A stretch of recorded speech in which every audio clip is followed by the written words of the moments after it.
Everyone has warned me not to tell you what I am going to tell you in this last book. They all say, the ordinary reader does not want theology. Give him plain practical religion. I have rejected their advice. I do not think the ordinary reader is such a fool. Theology means the science of God, and I think any man who wants to think about God at all would like to have the clearest and most accurate ideas about him that are available. You are not children. Why should you be treated like children? In a way, I quite understand why some people are put off by theology. I remember once when I had been giving a talk to the RAF, an old, hard-bitten officer got up and said, "I've no use for all that stuff. But mind you, I'm a religious man too. I know there's a God. I've felt him out alone in the desert at night, the tremendous mystery. And that's just why I don't believe all your neat little dogmas and formulas about him." To anyone who's met the real thing, they all seem so petty and pedantic and unreal. Now, in a sense, I quite agreed with that man. I think he had probably had a real experience of God in the desert, and when he turned from that experience to the Christian creeds, I think he really was turning from something real to something less real. In the same way, if a man has once looked at the Atlantic from the beach and then goes and looks at a map of the Atlantic, he also will be turning from something real to something less real, turning from real waves to a bit of colored paper. But here comes the point. The map is admittedly only colored paper, but there are two things you have to remember about it. In the first place, it is based on what hundreds and thousands of people have found out by sailing the real Atlantic. In that way, it has behind it masses of experience just as real as the one you could have from the beach. Only, while yours would be a single isolated glimpse, the map fits all those different experiences together. In the second place, if you want to go anywhere, the map is absolutely necessary. As long as you are content with walks on the beach, your own glimpses are far more fun than looking at a map. But the map is going to be more useful than walks on the beach if you want to get to America. Now, theology is like the map, merely learning and thinking about the Christian doctrines.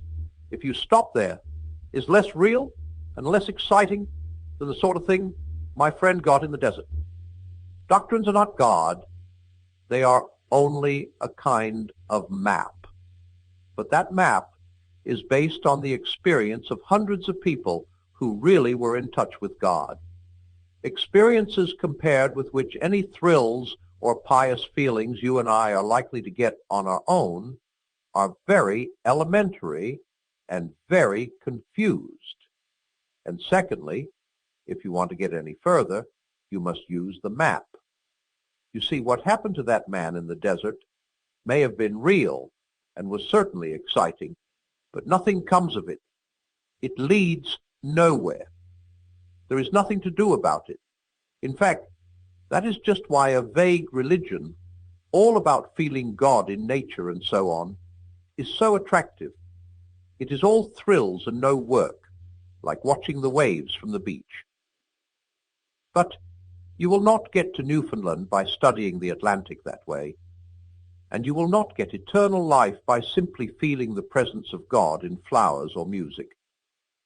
Neither will you get anywhere by looking at maps without going to sea. Nor will you be very safe if you go to sea without a map. In other words, theology is practical, especially now. In the old days, when there was less education and discussion, perhaps it was possible to get on with a very few simple ideas about God. But it is not so now. Everyone reads, everyone hears things discussed. Consequently, if you do not listen to theology, that will not mean that you have no ideas about God. It will mean that you have a lot of wrong ones, bad, muddled, out-of-date ideas. For a great many of the ideas about God which are trotted out as novelties today are simply the ones which real theologians tried centuries ago and rejected. To believe in the popular religion of modern England is retrogression, like believing the earth is flat. For when you get down to it, is not the popular idea of Christianity simply this: that Jesus Christ was a great moral teacher, and that if only we took his advice, we might be able to establish a better social order and avoid another war? Now, mind you, that is quite true, but it tells you much less than the whole truth about Christianity, and it has no practical importance at all. It's quite true that if we took Christ's advice, we should soon be living in a happier world. You need not even go as far as Christ. If we did all that Plato or Aristotle or Confucius told us, we should get on a great deal better than we do. And so what? We never have followed the advice of the great teachers. Why are we likely to begin now? Why are we more likely to follow Christ than any of the others? Because he is the best moral teacher? But that makes it even less likely that we shall follow him. If we cannot take the elementary lessons, is it likely we are going to take the most advanced one?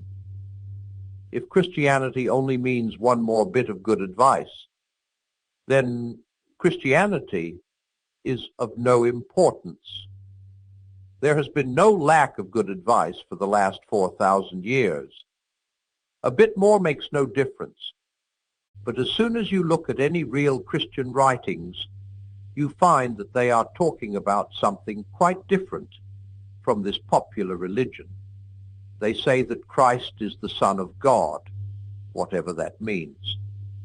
They say that those who give him their confidence can also become sons of God, whatever that means.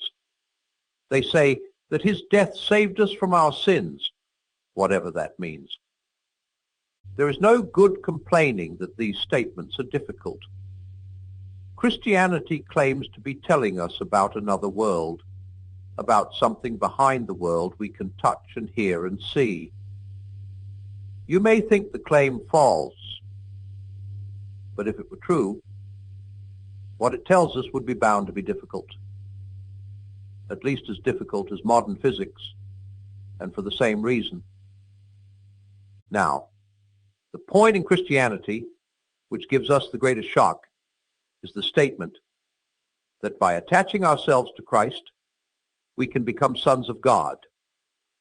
One asks, aren't we sons of God already? Surely the fatherhood of God is one of the main Christian ideas. Well, in a certain sense, no doubt we are sons of God already. I mean, God has brought us into existence and loves us and looks after us, and in that way is like a father. But when the Bible talks of our becoming sons of God, obviously it must mean something different. And that brings us up against the very center of theology. One of the creeds says that Christ is the Son of God, begotten, not created. And it adds, begotten by his Father before all worlds. Will you please get it quite clear that this has nothing to do with the fact that when Christ was born on earth as a man, that man was the son of a virgin. We are not now thinking about the virgin birth. We are thinking about something that happened before nature was created at all, before time began. Before all worlds, Christ is begotten, not created. What does it mean? We don't use the words begotten or begotten much in modern English, but everyone still knows what they mean. To beget is to become the father of, to create is to make. And the difference is this: when you beget, You beget something of the same kind as yourself. A man begets human babies. A beaver begets little beavers. And a bird begets eggs which turn into little birds. But when you make something of a different kind from yourself. A bird makes a nest. A beaver builds a dam. A man makes a wireless set. Or he may make something more like himself than a wireless set, say a statue. If he is a clever enough carver, he may make a statue which is very like a man indeed. But of course, it is not a real man. It only looks like one. It cannot breathe or think. It is not alive. Now that's the first thing to get clear. What God begets is God, just as what man begets is man. What God creates is not God, just as what man makes is not man. That is why men are not sons of God, in the sense that Christ is.